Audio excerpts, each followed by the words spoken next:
Brianne Showman with Get Your Fix Physical Therapy and Performance.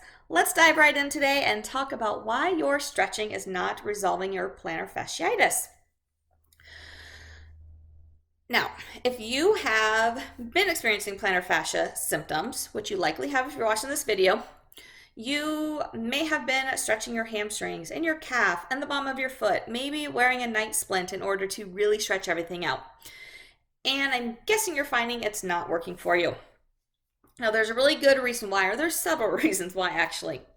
The first one being the plantar fascia is a very dense, what we call non-contractile tissue, meaning it doesn't contract and it also doesn't really stretch. Like, it's just not made to do that. So when you're attempting to stretch it, you can't really stretch it.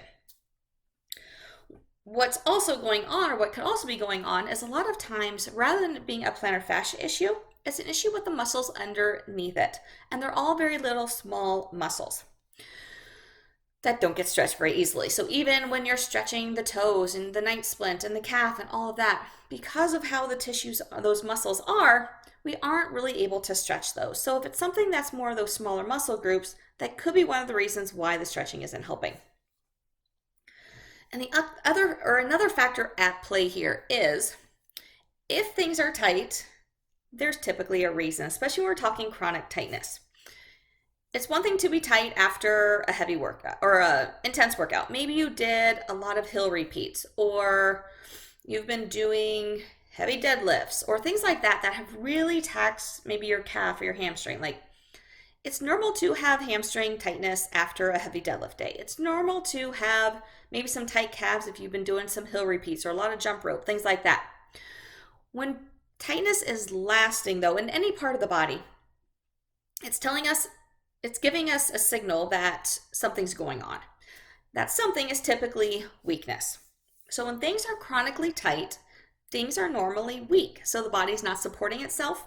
Ultimately, the only way it knows how to support itself is by tightening up everything in that area.